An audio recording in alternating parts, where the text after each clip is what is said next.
Ça y est, c'est terminé. Un mois après, c'est la fin de la Coupe d'Afrique des Nations de football.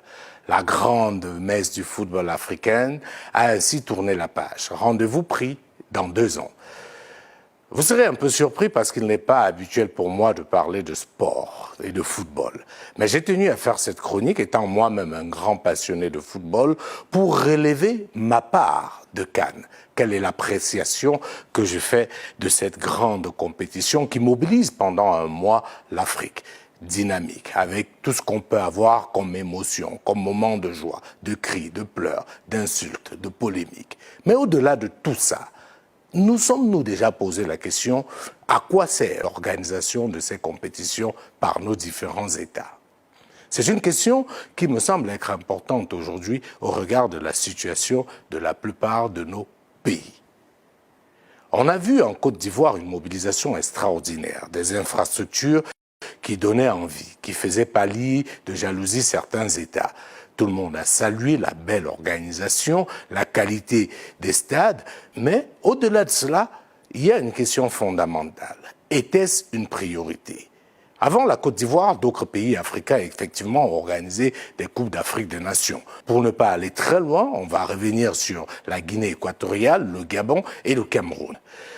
Tout le monde a bien noté que pour organiser ces compétitions, que ce soit la Côte d'Ivoire ou les autres États cités, des moyens colossaux sont mis en œuvre pour accueillir une compétition, rappelons-le, qui ne dure qu'un mois.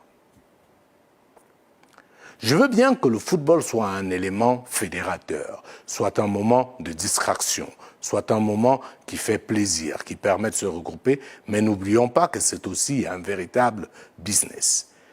Et que ça reste, après tout, rien que du divertissement. La question à se poser aujourd'hui, c'est de savoir, est-ce que nos États peuvent se donner le luxe d'investir autant pour ce que je considère comme des dépenses de prestige, alors que paradoxalement, dans nos hôpitaux, on manque de tout. Combien de plateaux techniques auraient pu construire l'argent dépensé pour organiser la CAN au Cameroun, par exemple? C'est une question qui mérite d'être posée. Est-ce qu'au lieu d'organiser cette CAN, on n'aurait pas mis tout cet argent pour transformer le système sanitaire camerounais? Et se dire que quand on aura réussi à donner aux Camerounais le minimum, à savoir l'accès aux soins de base, à permettre que les femmes ne meurent plus en couche, alors là, seulement là, on pourra décider d'organiser cette fameuse compétition africaine. C'est un peu comme si vous êtes chez vous, avec votre famille, votre femme, vos enfants, et vous n'arrivez pas à leur donner à manger. Vous n'arrivez pas à envoyer vos enfants à l'école, mais vous décidez de vous prendre des vacances aux Bahamas, ou aux Seychelles, ou encore à Dubaï. Curieux, n'est-ce pas? En d'autres termes, est-ce que ces dépenses de prestige ne sont pas précipitées pour certains pays africains? Si on observe bien l'histoire de l'organisation des compétitions à travers le monde, vous verrez que si on prend l'exemple des pays d'Asie, par exemple, ils ne se sont lancés dans la quête de ce type d'activité qu'après avoir résolu un certain nombre de problèmes de base chez eux. Et quand ils ont décidé, pour le cas de la Corée et du Japon en 2002, d'accueillir la Coupe du Monde, c'est également parce qu'ils avaient quelque chose à vendre au monde. Ils avaient quelque chose à proposer au monde. La Corée avait déjà développé son industrie, notamment dans le secteur de la téléphonie, avec Samsung, qui avait besoin d'accroître sa visibilité dans le monde, mais surtout l'industrie automobile sud-coréenne, qui avait besoin effectivement de se positionner. Accueillir la Coupe du Monde pour eux était alors là une véritable aubaine pour se vendre à travers le monde. Récemment, le Qatar a organisé une Coupe du Monde qui a fait parler. Certains ont même estimé que c'était la plus belle Coupe du Monde de l'histoire. Le Qatar a construit des infrastructures magnifiques. Mais ce qu'il faut relever, c'est que le Qatar, avant de chercher à accueillir la Coupe du Monde, s'était assuré d'avoir un niveau de développement conséquent. Polir son image, ne plus être cet État qui fait peur. Le Qatar voulait montrer qu'il peut être désormais une destination touristique et surtout diplomatique. qu'il n'a investi pour cela. Mais nous, autres Africains, par mimétisme, on court pour organiser des compétitions juste pour faire comme les autres. Ce qui est grave, c'est qu'on n'en tire jamais les conséquences. Alors jamais. Je ne sais pas ce qu'il en sera pour la Côte d'Ivoire. Il est peut-être encore temps pour eux de rectifier le tir. Mais pour les autres pays qui ont eu organisé la CAN ces dernières années, quel bilan pouvons-nous faire? Allons en Guinée équatoriale. Qu'est-ce que l'organisation de la Coupe d'Afrique des Nations a apporté à ce pays? Que sont devenues les infrastructures construites à l'époque à coups de milliards dans ce pays juste pour un mois de compétition? Les images donnent froid au dos. Des stades abandonnés, des hôtels en délabrement. Tout ça, pour ça, a-t-on envie de dire. C'est exactement la même situation au Gabon, où des sommes faramineuses ont été mises pour organiser la Coupe d'Afrique 2017.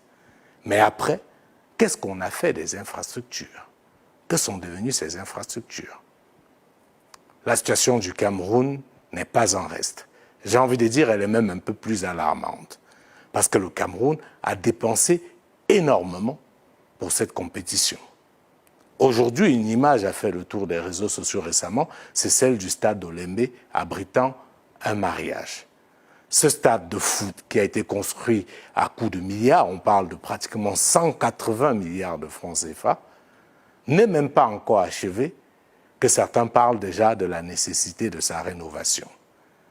180 milliards de francs CFA. Pendant ce temps, dans des hôpitaux au Cameroun, les gens meurent par manque de soins. Vous avez des mamans retenues prisonnières dans des hôpitaux parce qu'elles n'ont pas les moyens de payer leurs soins de santé. Mais on a mis 180 milliards pour construire un stade qui, au final, ne sert à rien, véritablement. Voilà, nous sommes à l'hôpital Génico. Nous sommes à l'hôpital Génico avec un cas d'urgence. La maman a eu un accident avec son enfant. Elle est déjà décédée dans la voiture. Voilà l'enfant ici à l'entrée. L'enfant ici à l'entrée, personne ne veut prendre cet enfant en charge. Vous-même voyez ce pays. Voilà l'enfant qui est en train de partir dans un centre d'urgence. Voilà donc la triste réalité dans laquelle vivent certains Camerounais, et je dirais certains Africains. Quand vous regardez ce type d'image, comment ne pas penser à quoi sert le stade de Limbe, le stade de Bafoussam et même celui d'Olembe?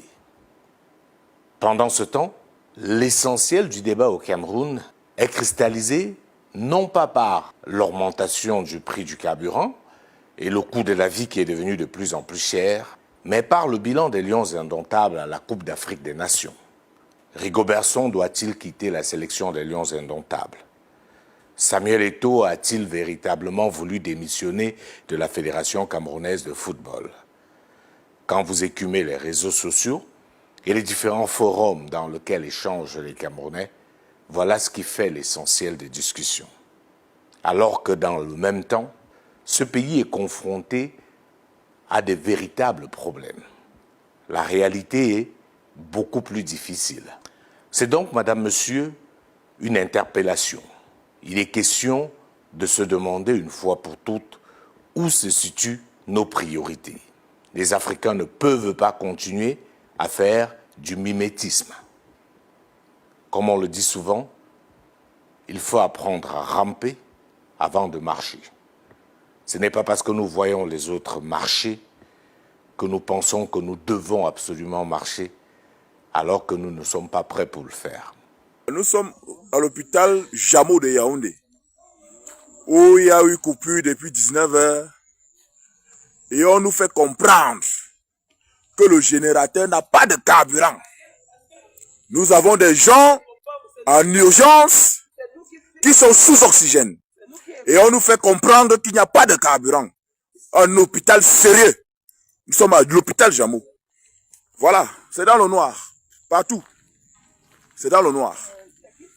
La question aujourd'hui, c'est de savoir comment continuons-nous à faire les mêmes erreurs année après année. Comment n'arrivons-nous pas à tirer parti des erreurs commises par les autres? Si on revient sur le stade d'Olembe, s'il avait été bien pensé, il aurait pu être exploité au-delà de la CAN. Mais comme ce qui préoccupe les gestionnaires dans la plupart de nos États n'est pas l'intérêt du peuple, mais davantage leur intérêt, on n'a pas pensé à l'après. On s'est juste précipité à construire des stades, sans demander ce qu'ils deviendront après. C'est très beau ce qu'on voit en Côte d'Ivoire aujourd'hui, mais je me pose la question, que va-t-on faire de ces infrastructures après la CAN? Il est évident que la Côte d'Ivoire ne réaccueillera pas la Coupe d'Afrique des Nations d'aussitôt. Pendant ce temps, que va-t-on faire de ces infrastructures? Est-ce que l'État ivoirien y a pensé?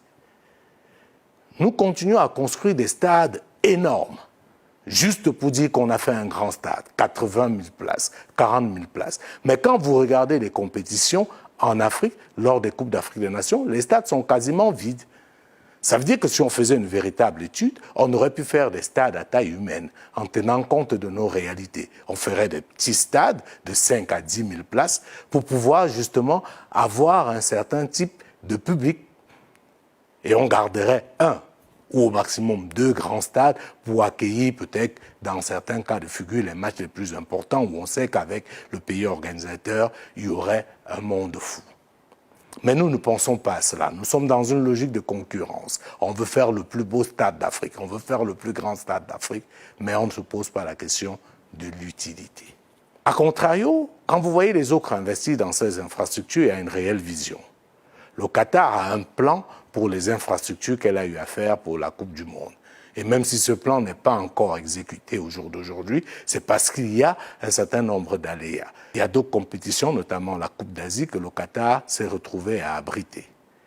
Donc il est question aujourd'hui, madame, monsieur, sans dire qu'il ne faut plus jouer au football en Afrique, parce que moi-même je ne suis pas sûr que je m'en remettrai, de penser objectivement et de nous poser simplement les bonnes questions, à savoir où se situent nos priorités et comment pouvons-nous faire des investissements qui nous soient bénéfiques pour aujourd'hui, mais davantage pour demain.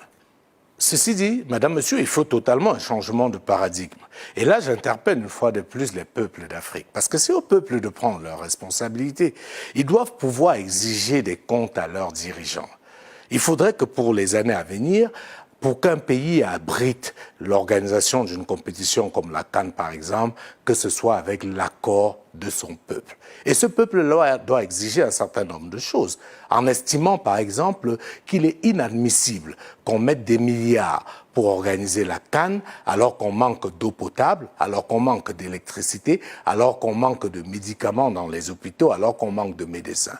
Demandez juste à leurs dirigeants d'être responsables. Cela pourrait créer une saine émulation au sein des pays et là, on ne permettrait qu'aux pays en mesure de montrer qu'ils ont atteint un certain niveau de progrès d'organiser ce type de compétition. Mais ne plus laisser ce spectacle désolant qui fait en sorte qu'on met de l'argent dans des choses qui ne vont rien rapporter au pays, qui vont être abandonnées. Ça veut dire, en d'autres termes, on met de l'argent dans la poubelle alors qu'on en a le plus besoin. Et ça, c'est la responsabilité des populations. Je sais que c'est très beau d'accueillir une compétition, on est fiers et tout ce que cela comporte, mais il faudrait qu'on apprenne un peu à penser à l'après. Je le rappelle pour terminer, la Coupe d'Afrique des Nations dure maximum 1 mois. Un seul mois. Est-ce que 1 mois vaut la vie d'un État? C'est des questions auxquelles il faudrait que nous essayions de réfléchir.